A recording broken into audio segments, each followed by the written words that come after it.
Hello everyone, welcome to समा podcast. This is Bushra Khan और आज हमारे साथ हैं हाफिज अहमद, जो कि ई कॉमर्स, फ्रीलांसिंग, बिजनेस की बात करते हैं। ऑनलाइन जब बिजनेस मैनेजमेंट की बात करते थे उसमें उनका बहुत बड़ा नाम है पाकिस्तान में, and he is a great podcast anchor as well. हमने जब शुरू में पहले 100 पॉडकास्ट किए थे, he was one of them as a guest. तो आज भी यहाँ पे ये मौजूद है, इनसे जानेंगे बहुत सी बातें और इनसे कुछ बातें हम करेंगे मौलाना तारिक जमील साहब के हवाले से भी। वो बातें करेंगे आपके साथ, शेयर करेंगे जो आपने आज से पहले नहीं जानी। लेकिन जब बात करते हैं अगेन बिजनेस की, तो ख़वातीन के हवाले से पाकिस्तान में, स्पेशली एशियन कंट्रीज़ में बिज़नेस का क्या स्कोप है, आप घर बैठ के किस तरह से कमाई कर सकते हैं, और जो आजकल सर्टिफिकेशंस आई हुई हैं, कोर्सेज आई हुए, वो कितने इफेक्टिव हैं, और क्या वाकई इन्वेस्टमेंट की ज़रूरत है किसी भी एक रैंडम ख़वातीन के लिए, किसी भी एक रैंडम औरत के लिए जो घर बैठ के काम करती है, क्या उसको वाकई इन्वेस्टमेंट की ज़रूरत है, या आप इन्वेस्टमेंट के बगैर भी अपना बिजनेस स्टार्ट कर सकते हैं, और फ्रीलांसर का क्या स्कोप है, क्या चैलेंजेस है, इसके साथ साथ role of AI. Yes, you heard it right. Artificial intelligence की जब बात करते हैं तो आजकल सुनने में आ रहा है कि एआई जो है इट्स वेरी स्केरी, लेकिन क्या इससे वाकई फ़ायदा भी लिया जा सकता है या नहीं, इस हवाले से भी जानेंगे। अस्सलाम वालेकुम। कैसे हैं सर आप? अल्हम्दुलिल्लाह। वेलकम टू समा podcast. Thank you very much. You were amongst our 100 guests initially when we started Sama ji, podcast. बिल्कुल, I remember. So it's lovely to see you here again. Thank you. आज हम बात करेंगे business के हवाले से, specially जब ख़वातीन को हम टारगेट में रखते हैं कि वो किस तरह से घर बैठ के पैसे कमा सकती है, specially when we talk about dollars. लेकिन इससे पहले मैं जानना चाहूँगी कि आजकल आप काफ़ी मसरूफ़ हैं और बहुत मुश्किल से आपने टाइम निकाला है, तो आप कहाँ पे आजकल एंगेज है? आजकल अभी तो थोड़ा इजी हो गया हूँ। घर पे इवेंट था, छोटी सिस्टर का निकाह था, तो उसमें ज़रा कुछ मसरूफियात थी, तो वहाँ से फ्री होके बस काम, फिर बेटी, उसके साथ टाइम। आपकी बहन की शादी चल रही थी, जी आई थिंक मैंने क्लिप भी देखा था। उनका निकाह जो है वो मौलाना तारिक जमील साहब ने पढ़वाया था। थे, बिल्कुल ऐसा ही। So how was your experience? How was your feeling regarding it? Feeling of course बहुत अच्छी थी माशाल्लाह, किसी भी congratulations। मुसलमान का और किसी भी पाकिस्तानी, बल्कि कहीं का भी हो, जो भी मौलाना से अकीदत रखते हैं, उनकी एक ख्वाहिश होती है, और बहुत अच्छी फीलिंग थी।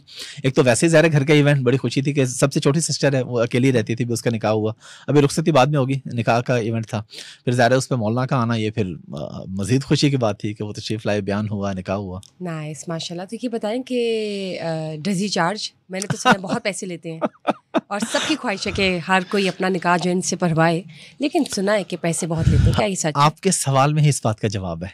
आपने कहा कि सबकी ख्वाहिश है, अब वो एक बंदा है और सबकी ख्वाहिश है, हर जगह तो नहीं जा सकते ना, ह्यूमनली पॉसिबल नहीं है ना। पैसे ज़्यादा चार्ज नहीं, चार्ज बिल्कुल भी नहीं करते, ये बिल्कुल झूठ है उनके बारे में। वो बड़े सादा और दरवेश आदमी है, कुछ भी चार्ज नहीं करते।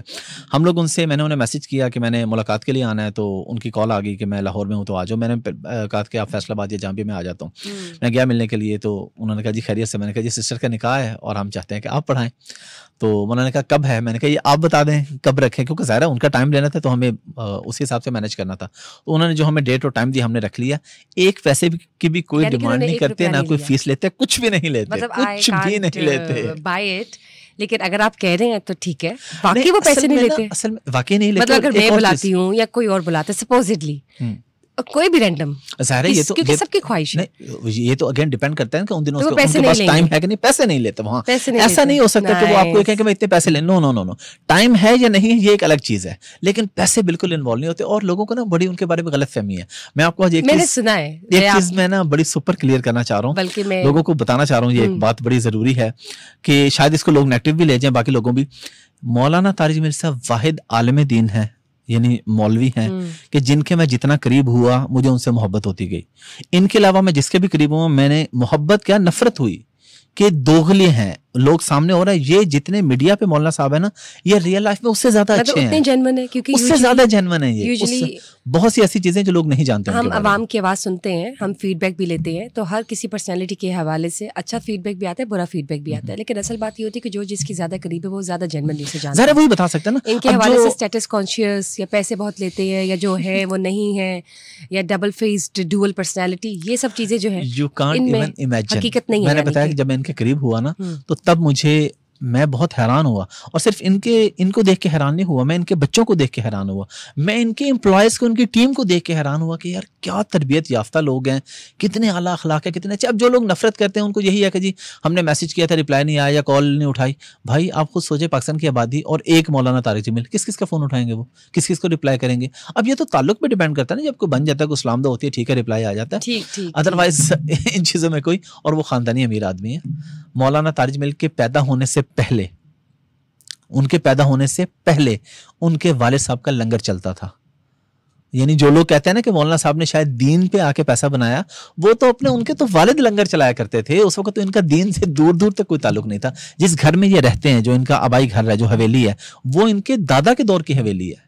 पता नहीं 1927 की कब की, मुझे एग्जैक्ट डेट याद नहीं, या 18 के लास्ट की तब की हवेली है। ये पुराने अपने इलाके के सरदार चले आ रहे हैं, इलाके के नवाब चले आ रहे हैं, तो इनको इन चीज़ों की जरूरत नहीं है पैसे शैसे की, अल्लाह ने उनको अपना बहुत दिया हुआ। ठीक। और जो गिफ्ट्स यूजुअली उनको मिलते हैं, कहा जाता है कि उनको ये गिफ्ट मिलेगा, ये गिफ्ट मिले आज, हेवी लोडेड गिफ्ट्स, तो इनमें भी कोई हकीकत है? मैंने तो ऐसे कभी नहीं सुने। लास्ट टाइम एक उनके बारे में ऐसे खबर चली कि फलां जगह गए थे, इतने पैसे लिए, वो मैं दोनों को जानता था, 1 रुपया भी नहीं लिया। ऐसे लोग ना, बस असल में सोशल मीडिया के दौर में देखें, हर बंदे को व्यूज चाहिए। अब व्यूज के लिए उसको ऐसा बंदा चाहिए जिसके नाम पे व्यूज आएंगे। अब बंदा भी तो चाहिए ना, खाली बातों पे तो व्यूज नहीं आते। अब उस पे आपके पास 2 रास्ते हैं। एक है कि आप उनके बारे में पॉजिटिव बात कर लें, तब भी व्यूज आ जाएंगे। एक है नेगेटिव कर लें, तब भी आ जाएंगे। तो बिला वजह की नफरत करने से बेहतर आप मोहब्बत कर लें, व्यूज आपको फिर भी मिल जाएंगे। आप पैसे लेने की बात कर रही हैं, मुझे पिछले दिनों जब मैं मौलाना के पास गया तो उन्होंने वहाँ पे एक बंदे को बुलाया हुआ था, मुझसे मिलवाना था। उन्होंने कहा कि बेटा इसको ना काम सिखाओ, जो काम आप करते हो ना ऑनलाइन, वो इस बच्चे को भी सिखा दो। फिर मुझे उस बच्चे की स्टोरी उस बच्चे ने खुद बताई वहाँ पे। जी जी। वो इंडोनेशिया की जेल में था ड्रग्स के केस में। उसने कहीं से मौलाना साहब का नंबर लिया, कई साल पहले की बात है, कोविड की, कहीं से जेल में आपको पता है पाकिस्तान में भी हर जगह पे खासतौर पे बाहर अलाउ होता है, 1-2 घंटे की कॉल्स ना आपको वीक में अलाउ होती हैं। उसने मौलाना को कॉल की, मौलाना से नहीं बात हुई, उनके किसी सेक्रेटरी को करते करते उसकी मौलाना से बात हो गई। और उसने मुझे एग्जैक्ट बताया कि मौलाना उन दिनों टर्की में थे, या मैं कोविड से थोड़ा पहले की बात कर रहा हूँ। उनसे रब्ता हो गया। उसने कहा कि मौलाना मैं ऐसे यहाँ पे फंस गया हूँ और मेरी फैमिली पाकिस्तान में है, हमारे बहुत सारे मसाइल हैं। बड़ा अच्छा लड़का था, बड़ी अमीर फैमिली से था, उसकी अपनी प्रॉपर्टी सब कुछ, लेकिन ड्रग्स में बस आ गया, फंस गया, तो वहाँ पे उसका बड़ा बुरा मामला हो गया। मौलाना साहब ने उसको इंडोनेशिया जेल से निकलवाने में हेल्प की, पूरी हेल्प की।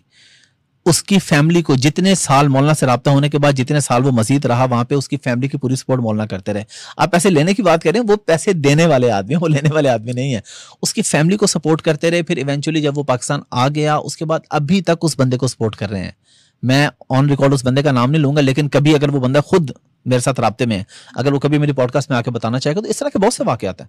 लास्ट मैंने पॉडकास्ट की थी मौलाना साहब के साथ ईद पे, उसमें मौलाना ने बताया था एक फैमिली का, वो भी मैंने उनसे पूछ लिया, वो नहीं बताते ऐसी चीजें मुझे, क्योंकि उनकी फैमिली से पता चल गया था कि एक बंदे के इन्होंने 50 लाख का कर्जा अदा किया है। वो अपने घर से भागा हुआ था, पठान था कि अगर अपने इलाके में जाऊंगा मुझे वो लोग मार देंगे जिनके पैसे देने हैं। वो 50 लाख मौलाना ने उसका कर्जा अदा किया, उसको वापस भिजवाया कि भाई बीवी बच्चों से मिलो। 14-15 साल के बाद, वो 14-15 साल से दूर था अपनी फैमिली से। तो इस तरह के उनके सैकड़ों वाकयात हैं। वो बहुत सादे हैं और लोगों की बहुत हेल्प करते हैं, बहुत ज्यादा मदद करते हैं। उनकी फाउंडेशन तो करती ही करती है। अब फाउंडेशन जब काम करती है ना, तो उसके आपको पता है एक पॉलिसीज होती है। आप एक इदारे के एक रूल्स होते हैं। कोई बंदा हेल्प के लिए आता है, उन्होंने उसको वेट करना होता है। अगर वो बंदा मौलाना साहब तक पहुंच जाता है तो मौलाना वेट नहीं करते। वो इतने रहमदिल, इतने नरमदिल है, वो अपने पॉकेट से हेल्प कर देते हैं। तो वो अल्लाह ने उनको ऊपर वाला हाथ दिया हुआ, बांटने वाला हाथ दिया हुआ। बिल्कुल ठीक है आपने। मौलाना तारिक जमील साहब जो है वो लाइमलाइट में आजकल, और रिसेंटली जो उन्होंने हेयर ट्रांसप्लांट करवाया है। वैसे तो हेयर ट्रांसप्लांट करवाते हुए हर कोई 2 बार सोचता है, क्योंकि रिलीजियस पॉइंट ऑफ व्यू से भी सब देखते हैं कि इफ़ इट्स रीजनेबल और नॉट, और on the other side safe है या नहीं। तो सिंस मौलाना तारिक जमील साहब ने हेयर ट्रांसप्लांट करवाया है, तो काफ़ी लोगों के जो डाउट्स है वो खत्म हो गए हैं। तो इस हवाले से आप क्या कहेंगे? अच्छा, इस पे मैं, क्योंकि मैं आलिम दीन नहीं हूँ, मैं आपको बातें वो बता देता हूँ जो कोई भी बंदा गूगल पे जाके ढूंढ सकता है। जी। आप गूगल पे जाके ढूंढे कि हेयर ट्रांसप्लांट का मसला, मसनूई बाल लगवाने का मसला, दारुल उलूम देवबंद जो कि एक बहुत बड़ा इदारा है इंडिया का, उनका फतवा है कि जायज़ है, आप लगवा सकते हैं अपने ही बाल, किसी और के बाल नहीं, अपने ही बाल एक हिस्से से उतार के दूसरे हिस्से पे आप लगवाना चाहिए, इसमें कोई कबाहत नहीं है। बिनौरी टाउन कराची का बहुत बड़ा इदारा है, उनका भी यही फतवा है। इंजीनियर अली मिर्जा साहब से मैंने लास्ट टाइम एक पॉडकास्ट में स्पेसिफिक ये क्वेश्चन किया था, उन्होंने बताया कि 100% जायज़ है। तो बाल लगवाना अपने, मैं आलिम नहीं हूँ लेकिन मैं आपको कोट मैंने कर दिया, दारुल उलूम देवबंद बिनौरी टाउन, अली मिर्जा साहब, उनका भी आप जाके देख लें, उनके 100% जायज़ है। तो जो चीज़ जायज़ है उसमें कोई कबाहत नहीं है ऐसी। और मौलाना साहब का कई लोगों ने उस पर लिखा कि जी वो उनको इस उम्र में क्या जरूरत थी क्या करवाने की। मैं आपको उनकी फिर 1-2 और बातें बताता हूँ। अब वो ये बातें ज़ाहिर है मैं उनकी इजाज़त के बगैर बताता हूँ, लेकिन वो उनकी मेहरबानी है, वो कुछ नहीं कहते। वो खुद ऐसी चीज़ें पब्लिक में नहीं लाते। हम लोग ट्रैवल पे थे इकट्ठे मौलाना साहब के साथ टर्की, फिर वापसी हम कतर में थे, 3 दिन का स्टे था, उनकी पूरी फैमिली साथ थी। किसी आदमी ने दावत की हुई थी, वहाँ पे हमने रात को खाने पे जाना था। मौलाना का बिल्कुल डन था कि वो खाने पे जाएंगे। खाने के टाइम से जब गाड़ियाँ बाहर आ गई और फैमिलीज गाड़ी में बैठ रही थी, तो मौलाना ने बताया कि मैं नहीं जा सकता। और रीज़न क्या थी? उनकी वाइफ की तबीयत थोड़ी सी ख़राब हो गई, तो क्योंकि उनकी मिसेज नहीं जा रही थी तो मौलाना का मैं भी नहीं जाऊँगा। मैं इसलिए बता रहा हूँ कि उनके करीब हो कि मैंने दीन सीखा कि दीन असल में है क्या। तो अगर वो इतनी ज्यादा फैमिली ओरिएंटेड पर्सन है ना मौलाना, इतना ज्यादा ख्याल रखते हैं अपनी फैमिली का कि कोई भी आम इंसान उसका तसव्वुर भी नहीं कर सकता है। राइट। तो अगर इस्लाम में बीवी को ये हुक्म है कि वो शौहर के लिए तैयार हो, तो अगर कोई अपनी बीवी के लिए बाल लगवाता है या किस लिए, अब हर वक्त उनके सर पे टोपी नहीं होती घर पे, अगर मैं ये अज्यूम कर रहा हूँ कि क्योंकि वो बहुत ज्यादा फैमिली ओरिएंटेड है, तो अगर उन्होंने अपने घर वालों की खुशी के लिए या वैसे या लोगों की तसल्ली के लिए, देखिए बाज दफा ऐसा होता है कि कोई बंदा नहीं करवा रहा, वो घबरा रहा है, एक बड़े आलिम को देखता है, उसको तसल्ली हो जाती है, हाँ यार जायज है, इन्होंने करवाया मैं भी करवा लूं, तो देखिए कितने लोगों के लिए रास्ता खुल गया। तो बहुत से लोगों को एक रास्ता दिखाने के लिए, करवाने के लिए इसमें कोई भी ऐप नहीं है। जबरदस्त जबरदस्त। मूविंग ऑन, जो बात करते हैं कि how you can earn dollars while sitting in your lounge, तो सबसे ज़्यादा इजीली और being an experienced and expert person e commerce के जो आप हैं, मुझे नहीं लगता कि मैं किसी और से इसके हवाले से पूछ सकती हूँ। तो आप ये बताएं, जब बात करते हैं ख़वातीन की, तो आजकल क्या ट्रेंड्स चल रही हैं, घर में आराम से बैठ के डॉलर्स हम किस तरह से कमा सकते हैं और क्या मजीद आसानियाँ आ चुकी हैं? सबसे पहले हमें इसमें ये क्लियर करना होगा कि घर पे बैठ के काम करके पैसे कमा सकते हैं। राइट। कुछ लोग कहते हैं जी वो व्हाट्सएप है आपके पास, ईमेल है, इतनी ईमेल फॉरवर्ड करनी है, इतना ये करना है, 2 घंटे काम करके डॉलर कमाए, ये टोटल फ्रॉड है। अच्छा, पहले ये तो क्लियर करें कि आपने बहुत अच्छा एक टॉपिक बीच में शेयर कर दिया है।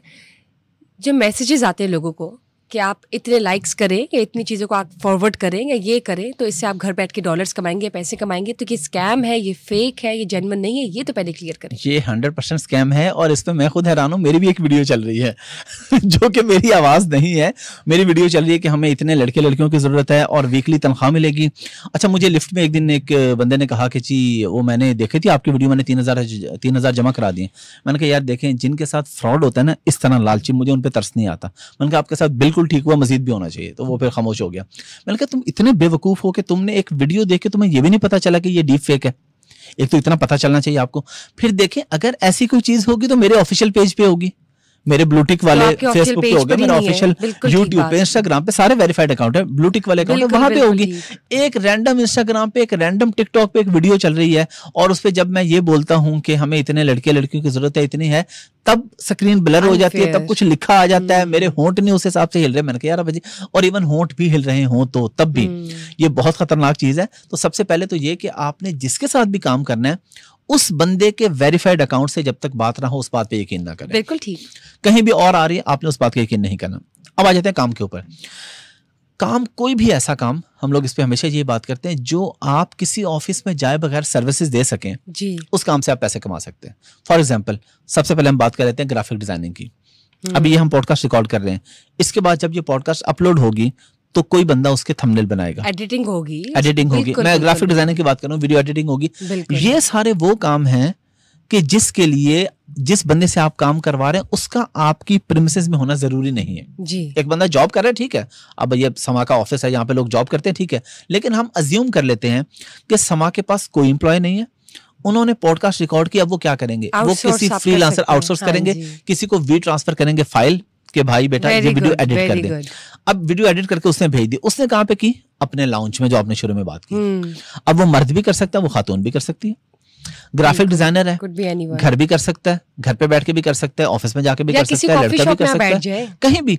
अच्छा, आजकल ये बड़ा ट्रेंड है, बड़ा अच्छा ट्रेंड है। आप सुबह के टाइम कभी जाके देखें कॉफी शॉप्स वगैरह पे, वहां पे लड़के लड़कियां अपने लैपटॉप लेके अकेले अकेले बैठे हैं, काम कर रहे हैं, साथ कॉफी पी रहे हैं, साथ उनका काम चल रहा है। आपकी रूटीन भी बन जाती है, एक फ्लो ऑफ वर्क, कम्युनिकेशन भी आपका एक अच्छा स्ट्रिक्ट हो जाता है और आप आराम से पैसे कमाए। लेकिन डिपेंड करता है कि आपकी खुद की अकल भी तो, कि आप जो पिक एंड चूज करें वो वाकई करना क्या। अच्छा, अगर कोई मुझसे पूछे कि कोई एक स्किल बता दें आज के दौर में, तो उसे मैं कहूंगा डिजिटल मार्केटिंग। हर फील्ड में, हर बिजनेस में, हर सर्विसेज में, हर बंदे को, बंदी को, हर बिजनेस को अपनी ऑनलाइन प्रेजेंस चाहिए। कोई भी है, इवन चाहे वो कोई हेयर ड्रेसर है, वो कोई ब्यूटी पार्लर है, वो कोई गारमेंट्स की शॉप है, वो कोई मेकअप की शॉप है, हर किसी ने अपना ऑनलाइन पेज बनाया हुआ है। ऑनलाइन उनकी पोस्टिंग हो रही है कि हमारी ये ऑफर आ रही है या ये प्रोडक्ट आ रही है, इसकी ये प्राइस है। अब ये सारे डिजाइनिंग भी आप कर सकते हैं, उनको आप बूस्ट कर सकते हैं डिजिटल मार्केटिंग करके, ऑर्गेनिकली उनकी पोस्ट ऊपर ला के, रैंक करवा के। बेसिकली किसी के भी बिजनेस को प्रमोट करने के लिए डिजिटल मार्केटिंग सबसे बेस्ट टूल है और ये सबसे जरूरी टूल है। आपको ये स्किल आती है, आप ये काम कर सकते हैं। आजकल ट्रेंड में भी है और जमाना भी अब ये है। बिल्कुल, टिकटॉक से आप पैसे कमा सकते हैं, टिकटॉक शॉप से। अच्छा, टिकटॉक से कैसे पैसे कमाए जा सकते हैं? जिस तरह Amazon एक प्लेटफॉर्म है ना, हाँ जी इस तरह फेसबुक की भी एक मार्केट प्लेस है जी। इसी तरह टिकटॉक शॉप आ गई है, यानी टिकटॉक ने अपना एक प्लेटफॉर्म लॉन्च कर दिया है जहां पे आप अपनी शॉप बनाते हैं ऑनलाइन, वहां पे आप अपनी प्रोडक्ट डिस्प्ले करते हैं और उसको सेल करते हैं। और अगर आपका टिकटॉक का अकाउंट है जिसपे आप अपने रूटीन की वीडियोस डालते हैं, इसको उस अकाउंट के साथ लिंक करके आप इस अकाउंट के ऊपर वीडियोस बना के अपनी प्रोडक्ट की प्रमोशन करें। जब कस्टमर क्लिक करे वो आपकी शॉप पे जाके लैंड करे, वहां से आप ऑर्डर परचेस करें और चले जाएं। लोग पाकिस्तान में बैठ के अमेरिका में और यूके में टिकटॉक शॉप पे पैसे बना रहे हैं। पाकिस्तान में बैठ के देखिए, आप घर बैठे देखिए आराम से अपने घर बैठे आपने अमेरिका में टिकटॉक की शॉप बनाई और आपने प्रोडक्ट कोई नहीं खरीदी। मैं एग्जांपल देता हूँ, ये समा का अमेरिका में ऑफिस है और समा जो है वो अपने ये कप वहां पे बेच रहा है। अब यहाँ पे बंदे ने बैठे शॉप बनाई, वहीं से लिए, न्यूयॉर्क से लिए समा से कप और वहीं पे अपने टिकटॉक शॉप पे बेच दिए। उधर से ही किसी सेलर से, किसी होलसेलर से प्रोडक्ट ली और ऑनलाइन बेच दी। पाकिस्तान में बैठे हैं आप, वहां गए नहीं है, यहाँ पे बैठे आपकी वहां पे कंपनी खुलती है एलएलसी अमेरिका में, वहां पे आपका बैंक अकाउंट खुलता है और वहां पे आप बिजनेस करते हैं और डॉलर्स आपको पाकिस्तान में मिलते हैं। तो इससे अच्छा क्या होना चाहिए? इससे और क्या हो सकता है कि आप आराम से घर बैठे, वो भी सिर्फ ये है कि लोगों को फोकस करने की जरूरत है, काम करने की जरूरत है और कंसिस्टेंट रहने की जरूरत है। टाइम टेकिंग प्रोसेस, रातों रात पैसे नहीं आएंगे, टाइम टेकिंग है, लेकिन लग जाए, आज लगेंगे, 6 महीने साल बाद आप कमाना शुरू हो और जाएंगे। देखिए, आप एम्प्लॉयड नहीं होंगे, आप एज एन एम्प्लॉई काम नहीं कर रहे होंगे, बिल्कुल आप बाउंड नहीं है। हाँ, आपने किसी को जवाब नहीं देना। अच्छा, एक और जो सबसे मजे की चीज है ना इस काम के अंदर, फ्रीलांसिंग में कुछ भी कर लें हम, इसमें कर लेते हैं जी वेब डेवलपमेंट। बिल्कुल, हर बिजनेस को एक वेबसाइट चाहिए, आपने उसको वेबसाइट बना के देनी है। अब ये काम आप सीख लें, अब ये इतना अच्छा और इतने आसान। फिर इसमें सबसे मजे की चीज खवातीन के लिए खासतौर पे ये है कि आप वेब डेवलपर हैं, आपको वेबसाइट बनानी आती है। जी जी जी। आपको एक प्रोजेक्ट मिला कि मुझे ये वेबसाइट चाहिए, आपने उसे कहा जी आपको 5 दिन में मिलेगी। अब आपको मिल गए 5 दिन वेबसाइट बनाने के लिए, आप टाइम के बाउंड नहीं है, आप फैमिली वाली हैं, आप बच्चों वाली हैं, आप सुबह बच्चों को स्कूल भेज के आराम से काम कर ले, नहीं होता, रात को बच्चों को सुला के काम कर लिया, रात को काम कर लिया, दिन में सो लिया। यानी आप बाउंड नहीं है कि आपने 10 to 6 के बीच में वेबसाइट बनानी है, आपने 5 दिन में उसको बना के देनी है। चाहे 2 दिन लगा के बना ले, चाहे 1 दिन में 24 घंटे में बना ले, चाहे 5 दिन में 5-5 घंटे करके बना ले। तो इतनी बड़ी सहूलत है ये, इससे बड़ी सहूलत कोई नहीं हो सकती खवातीन के लिए कि उनको प्रोजेक्ट बेस्ड काम मिले जिसमें टाइम की लिमिट ना हो, डेज की हो कि इतने डेज में आपने प्रोजेक्ट डिलीवर करना है, आप अपनी मर्जी के मुताबिक काम करें। जबरदस्त बात की आपने। आप मुझे ये भी बताएं, इसके साथ साथ इन्वेस्टमेंट की तो कोई जरूरत नहीं है शुरू में, क्या होती है? 1 रुपया भी नहीं। आप किस तरह से अपना अकाउंट बनाएं? आपने अपवर्क और फाइवर जो फ्रीलांसिंग की सबसे बड़ी वेबसाइट है, वहां पे जाके अपना अकाउंट बनाना है। लेकिन पहले कुछ स्किल सीखनी है, अपने ऊपर इन्वेस्ट कर लें, फ्री में सीख लें, यूट्यूब पे पढ़ी हैं, हमारे पास हर तरह की चीजें अवेलेबल हैं। आप यूट्यूब पे जाके लिख के सारे वहां पे आ जाएंगे, यूट्यूब के ऊपर सारे कोर्सेज, वेब डेवलपमेंट भी, ग्राफिक डिजाइनिंग भी, Amazon प्राइवेट लेबल भी, होलसेल भी, टिकटॉक शॉप भी, सब कुछ आ रहा है। अब वहां से आप क्या करें, काम पूरा सीख लिया, अपवर्क और फाइवर पे जाके अकाउंट बनाए कि जी मेरे पास ये सर्विसेज है, मैं आपको सर्विसेज दे सकता हूँ। वहां से आपको क्लाइंट मिलते हैं, डॉलर्स में आपको पे करते हैं। फिर देखिए आपको महंगाई नहीं फील होती जब आप डॉलर्स में कमाते हैं। वेरीफाइड भी होगा, एक प्रॉपर प्लेटफॉर्म होगा, एक प्लेटफॉर्म है चैनल के वो थ्रू आ रहे हैं जो आपको पैसे। अपवर्क और फाइवर एक प्लेटफॉर्म है जहां पे बायर और सेलर दोनों कनेक्ट हो रहे हैं इन टर्म्स ऑफ सर्विसेज। वहां पे बायर भी सिक्योर है, सेलर भी सिक्योर है, सर्विस प्रोवाइडर भी सिक्योर है और जो सर्विस ले रहा है वो भी सिक्योर है। उसको पता है कि मेरी वहां पे पेमेंट आनी है, मुझे वहां से रिसीव होनी है। फिर डॉलर्स में आपको पता है डॉलर्स का जो रेट है पाकिस्तान में जहां पे पहुंचा हुआ है। मैं शायद लास्ट टाइम ये बात की थी कि जो लोग आज से 3-4 साल पहले $1000 कमाते थे ना, वो कमाते थे 1.5 लाख रुपए, 150 रुपए रेट था ना, 155-60 रुपए। हम ये अज्यूम कर लेते हैं कि उन लोगों की सैलरी नहीं बढ़ी या उनकी इनकम नहीं बढ़ी, हालांकि 3-4 साल में 1000 वाला 1200-1400 पे तो पहुंच जाता है, यानी इंक्रीमेंट भी लगे या सर्विसेज में भी वो अपना रेट बढ़ा लेते हैं। हम कहते नहीं उसका 1000 ही है, लेकिन आज वो 3 लाख रुपए कमा रहा है क्योंकि डॉलर का रेट 280-90 पे चला गया। अब उस बंदे से पूछो महंगाई, उसे पता ही नहीं होगा महंगाई का, क्योंकि जिस रेशो से महंगाई बढ़ रही थी उस रेशो से डॉलर का रेट और उसकी इनकम बढ़ रही थी। और देखिए आप अपनी इकोनॉमी को रखें और डॉलर्स को रखें, तो फिर आप जब कन्वर्ट कराएंगे तो आपको वो there's a huge difference and you can't deny the fact। और आपको बिल्कुल उसमें महंगाई फील नहीं होती। मूविंग ऑन, मैं आपसे ये पूछना चाहूंगी, मैं चाहूंगी कि आप ऑडियंस को ये जरूर बताएं कि जो सर्टिफिकेशंस, डिप्लोमाज और कोर्सेज करवाए जा रहे हैं, जो ऑफर किए जा रहे हैं, अगर वो एक आधा या कोई खवातीन नहीं कर सकती, कोई भी खवातीन, तो उसके बगैर भी आप फिर भी स्टार्ट ले सकती है? 100% ले सकते हैं। हमारे पास भी सारे courses free of cost available हैं जी। कोई भी कोर्स करना चाहें। डिप्लोमा की जहां तक बात है, हम लोग भी देते हैं, सर्टिफिकेट देते हैं, लेकिन सर्टिफिकेट की वैल्यू कोई नहीं है। और ये भी बताइएगा कि अक्सर क्लाइंट्स ये तो नहीं डिमांड करते कि आपके पास सर्टिफिकेशन नहीं है या डिप्लोमा नहीं है तो आपको स्किल नहीं आता होगा। यही चीज मैं आपको बता रहा हूँ ना, सर्टिफिकेट हम लोग देते हैं, सब लोग देते हैं, लेकिन उसकी वैल्यू नहीं। क्यों वैल्यू नहीं है? आपने एक वेबसाइट बनवानी है, मैं आपके पास आता हूँ, मैं कहता हूँ जी मैं आपको बना दूंगा, आप पूछते हैं सर्टिफिकेट, मैं आपको देता हूँ सर्टिफिकेट, और वेबसाइट मुझे बनानी नहीं आती, तो क्या वैल्यू है? यानी कि आप जब करके दिखाएंगे आपका स्किल्स की वैल्यू है। अभी जो आईटी की इंडस्ट्री है उसके अंदर सर्टिफिकेट कोई भी नहीं पूछता, आपकी तसल्ली के लिए ठीक है होता है, लेकिन उसमें अब मेरे एक दोस्त हैं सॉफ्टवेयर हाउस है उनका, वो कहते हैं यार मेरे पास एक बंदा आया जॉब के लिए, तो मैंने उससे कहा जी आपकी क्या स्किल्स है? उसने कहा जी मैं ग्राफिक डिजाइनर हूँ। मैंने उससे कहा अच्छा दिखाएं। उसने मुझे अपनी सीवी दे दी, सीवी कि जी मैं ग्राफिक डिजाइनर हूँ। कहता मैंने उससे कहा यार तुम बेवकूफ आदमी हो, मैंने तुमसे पूछा कि अपने बारे में कुछ पता, मुझे अपनी सीवी दे रहे हो। भाई पीडीएफ फाइलें खोल के डिजाइन दिखाओ जो बनाए हुए हैं, because you are a graphic designer. तो सीवी नहीं चाहिए, आप वीडियो एडिटर हैं, आपको कोई सीवी नहीं चाहिए। आप 5 वीडियोस एडिट करके रखें, जो क्लाइंट मिले जिससे बातों करें जी देखें ये मैंने एडिट की है, ये आपका पोर्टफोलियो है, ये पोर्टफोलियो है। आईटी की इंडस्ट्री में, सॉफ्टवेयर की इंडस्ट्री में, फ्रीलांसिंग की इंडस्ट्री में आपका काम आपका पोर्टफोलियो है। सीवी की कोई वैल्यू नहीं है, सीवी की, सर्टिफिकेट की। आप अपने आप को खुश करने के लिए कह सकते हैं मेरे पास पड़ा हुआ है। हाँ, एक बंदा, मैं एग्जाम्पल देता हूँ, हमारे पास 2 बंदे आए, दोनों ने काम सीखा जी। काम सीखने के बाद एक बंदे ने सर्टिफिकेट लिया, एक भूल गया सर्टिफिकेट लेना, या उसको टाइम नहीं मिला वो चला गया। जिसने सर्टिफिकेट नहीं लिया उसको काम आता था, उसने कमाना शुरू कर दिए। सर्टिफिकेट वाला खुश हो रहा है कि मेरे पास सर्टिफिकेट है। तो अगर आपको काम आता है तो आपको सर्टिफिकेट नहीं चाहिए, काम नहीं आता तो सर्टिफिकेट हो भी तो आपका कुछ नहीं हो सकता। Doesn't matter. बिल्कुल ठीक बात की आपने। ये बताया जब फ्रीलांसर की बात करते हैं, आपने अपवर्क और फाइवर के अकाउंट्स के हवाले से भी बात की, और फ्रीलांसर जो है वो यूजुअली इन्हीं 2 प्लेटफॉर्म से कमाते हैं पाकिस्तान में रहते हुए। तो कौन कौन सी मुश्किलात का सामना करना पड़ रहा है आजकल पाकिस्तान में फ्रीलांसर्स को? सबसे बड़ा मसला तो इंटरनेट का है, जिस पे अच्छी खासी मेरे ख्याल पहले भी बात हो चुकी है। इंटरनेट के मसाइल इतने ज़्यादा हैं कि हमें उस वक्त बड़ी शर्मिंदगी का सामना करना पड़ा जब फाइवर इंटरनेशनल प्लेटफॉर्म है, उसने पाकिस्तानियों की प्रोफाइल के नीचे नोटिफिकेशन चला दिया कि इनके मुल्क में इंटरनेट का मसला, इनको ऑर्डर ना दें, ये टाइम पे डिलीवर नहीं करेंगे। मैं आपको उसका तर्जुमा बता रहा हूँ आसान अल्फाज में। अब ये देखिए मुल्क की कितनी बड़ी बदनामी है कि जिनके मुल्क में इंटरनेट नहीं, लोग हंसते हैं। हमारे क्लाइंट के साथ मीटिंग होती है, कभी इंटरनेट के इशू आ जाए, खैर हम कोशिश करते हैं 2-3 ऑप्शन रखते हैं। एक ऑप्शन बल्कि मैं बता भी देता हूँ, पाकिस्तान में एक सोल्यूशन है अच्छा कि अगर आप चाहते हैं कि आपका इंटरनेट चलता रहे, वो भी डिस्टर्ब होता है लेकिन वो बहुत कम होता है, वो होता है आपको बाहर की सिम रखें अपने पास। और वो कैसे पॉसिबल है? एक आम इंसान अफोर्ड कर सकता है क्या? मेरे ख्याल है जो फ्रीलांसिंग इंडस्ट्री में है उसके लिए तो इशू नहीं है। कितने पैसों की होती है बाहर की सिम? बाहर की सिम नहीं, वो तो डिपेंड करता है ना आपका पैकेज। ज़ाहिर बाहर की सिम का डाटा भी आपने वो यूज करना, तो अच्छा पैकेज होना चाहिए। फॉर एग्जाम्पल मेरे पास दुबई की सिम है।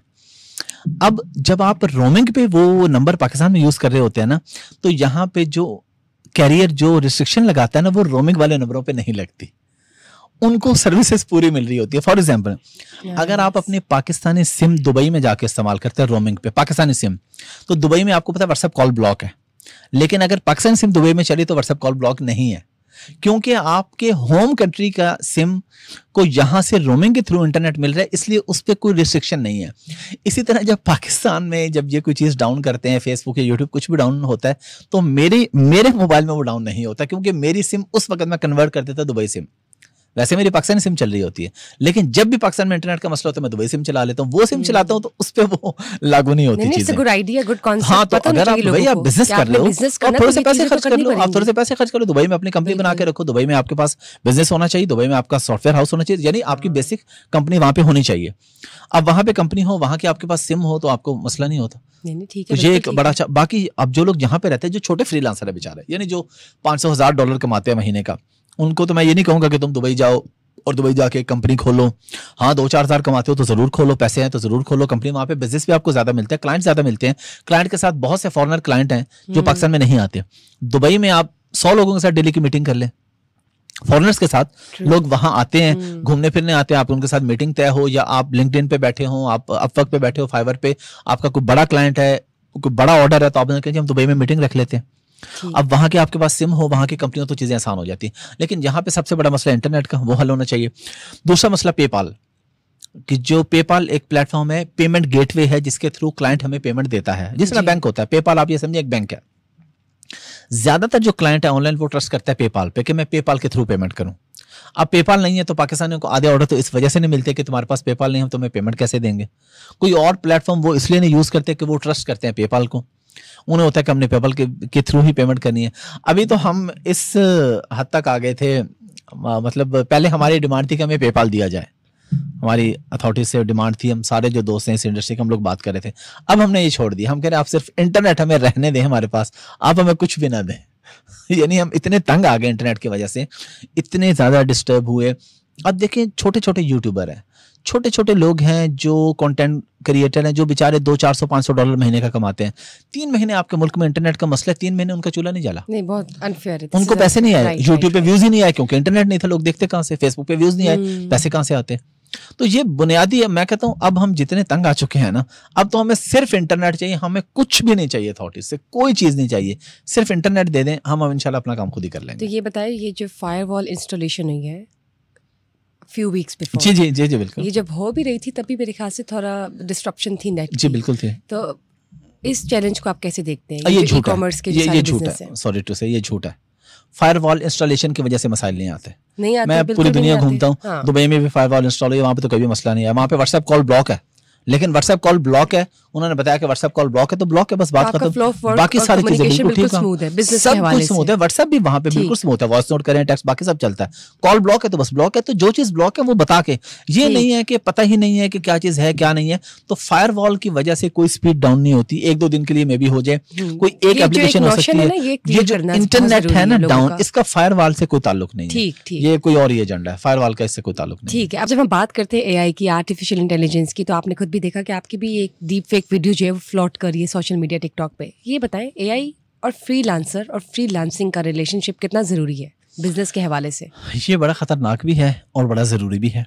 फॉर एग्जांपल, आपने क्लाइंट को एक प्रपोजल भेजना है कि आपको ये काम आता है जी, और आप मुझसे ये काम करवा लें, ठीक है।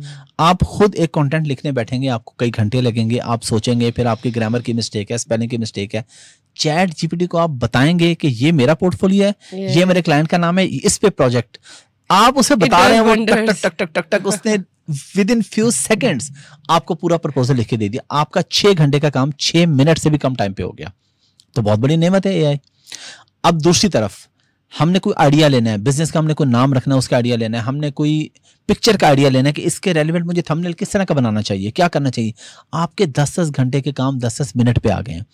लेकिन ऑन दी अदर हैंड ये खतरनाक भी है कि जिस तरह फेक वीडियोस आ रही हैं, किसी की भी आवाज़ से किसी को बेवकूफ़ बनाया जा सकता है। आपको पता है पाकिस्तान में बहुत से लोगों के साथ होता है कि उन्हें कॉल आती है जी, और कॉल पे उसका भाई बात कर रहा है और भाई कह रहा है कि यार मैं यहाँ पकड़ा गया हूँ, मेरे से ये मसला हो गया, मेरे पास जल्दी से पैसे भेजो, ये पुलिस मेरे साथ है, या एफआईए वाले ये फलां इन्होंने मुझे पकड़ लिया। ये वाकयात। अब प्रॉब्लम ये है कि कॉल पे जो बंदा बात कर रहा है वो रियल में आपके भाई की आवाज है, वो रियल में आपके कजन की आवाज है, वो रियल में आपके फैमिली मेंबर की आवाज है। उस आवाज में आपसे पूरी बात हो रही है, वो रिकॉर्डेड नहीं है। वो एक सॉफ्टवेयर होता है, उस सॉफ्टवेयर को वो वॉइस पहले दे देते हैं, वॉइस दे देते हैं कि जी ये वॉइस है, अब उसको स्क्रिप्ट जो भी लिख के देंगे वो उसी आवाज में बात करेगा। ये इतनी खतरनाक चीज है, लोगों के साथ इतने फ्रॉड हो चुके हैं, लोग इतना पैसा दे चुके हैं, बाद में पता चलता है। तो भाई अगर आपको कोई ऐसी कॉल आती है तो प्लीज इस चीज को एक्सेप्ट करें कि ये जेन्युइन नहीं है। सिंपल सी बात है कि इमोशनल होने की जरूरत नहीं है। आप उस कॉल पे कहें जी ठीक है मैं अभी करता हूँ, कॉल काटे और अपने भाई के रियल नंबर पे कॉल करें, क्योंकि वो उस नंबर से कॉल नहीं आ रही होती, वो उस नंबर से तो कॉल नहीं आ सकती ना। तो आप उस नंबर पे कॉल करें कि भाई आप किधर हो, मुझे वेरीफाई करें, आप उस वक्त पैसे जल्दी आप पैसे भेज देते हैं और फिर आप कहते हैं हमारे साथ फ्रॉड हो गया। तो खतरनाक तो बहुत है। इसी तरह जैसे मेरी वीडियो एक आ रही है जो आई हुई है कि जी इतने लोगों की हमें जरूरत है, वीकली पैसे लें। मुझे जैसे मैंने पहले बताया, खुद मिल गया क्लाइंट जिन्होंने कहा कि मैंने जी मैंने 3,000 रुपए जमा करा दिए। मैंने कहा भाई बिल्कुल ठीक किया, आप बेवकूफ हो, आपको इतना नहीं पता कि 3,000 रुपए जमा करा। वो ये है छोटे फ्रॉड ही है। वो वीडियो बनाई है उन्होंने, वो 3,000 लेंगे, 100, 200, 300 बंदों से इकट्ठा कर लेंगे, 6, 8 लाख, 10 लाख, फिर कभी पकड़े जाएंगे, फिर वो बंद कर देंगे। अकाउंट से किसी और के नाम से। अच्छा, जो मुझे एक बंदा फूड पांडा वाला मिला, वो कहता 3,000। तो मुझे असल में मुझे वाकई तरस नहीं आता ऐसे लोगों पर जिनके साथ फ्रॉड हो जाए। वो बेवकूफों पे मुझे तरस नहीं आता। मुझे वैसे उस पे सोच के तरस है, गरीब आदमी काम कर रहे हैं, लेकिन मैंने कहा इतना बेवकूफ आदमी है, तो बेवकूफ को अगर 3,000 का फ्रॉड हो गया तो ये बड़ी अच्छी चीज है, ताकि दोबारा उसका रीजन ये है कि उसके साथ अब 3 लाख का कभी नहीं होगा जिंदगी में। ये भी सही है, तो ये सही है, ये भी सही है। उसको अल्लाह ने नसीहत सिर्फ 3,000 रुपए में दे दी। अब ये डिपेंड करता है ना, किसी बंदे को नसीहत 10 लाख में मिल रही है, किसी को 1 करोड़ में, किसी को 10 करोड़ में नसीहत मिल रही है। तो आप तो समझे कि आप तो बहुत ही प्यारे इंसान है अगर आपको 3,000 में नसीहत मिल गई है कि जी ये फ्रॉड होता है। अब देखिए, ये नाज़रीन को खुद भी अंडरस्टैंड करने की जरूरत है कि प्रिंट मैगजीन वाला ज़माना तो रहा नहीं है। इलेक्ट्रॉनिक्स से भी अब डिजिटलाइज्ड मीडिया की तरफ हम पहुंच चुके हैं और सारा का सारा ज़माना 21वीं सदी का जो है वो डिजिटलाइज्ड हो चुका है। तो जब बात करते हैं ई ट्रेंड्स की, ई कॉमर्स की, बिजनेस की, तो सब कुछ अब आपको सॉफ्टवेयर में मिलता है। आप एक मैसेज दुनिया के किसी भी कोने में आराम से पहुंचा सकते हैं, लेकिन इसी के साथ साथ जहाँ पे इसके फ़ायदे हैं वहाँ पे नुकसानात भी हैं। लेकिन आपने ये फिगर आउट खुद से करना है, अक्लमंदी का मुजाहिरा करना है कि इन स्कैम से कैसे बचना है और स्मूथली अपना बिजनेस और अपना कम्युनिकेशन किस तरह से आपने कंटिन्यू करना है। थैंक यू, बहुत बहुत शुक्रिया आपका for being here. Thank you very much for our second episode in Samaa podcast. It was a lovely conversation and very informative as well. मुझे उम्मीद है कि नाज़रीन ने बहुत कुछ सीखा, बहुत कुछ अंडरस्टैंड किया होगा। लेकिन गाइस, अगर आप लोग को इस हवाले से कुछ और पूछना है या कोई फीडबैक या कोई क्वेश्चन या क्यूरी है तो हमारे साथ ज़रूर शेयर कीजिए फीड बॉक्स में, हम आपको उसका जवाब ज़रूर देंगे। Stay tuned for another session. Till then, bye bye.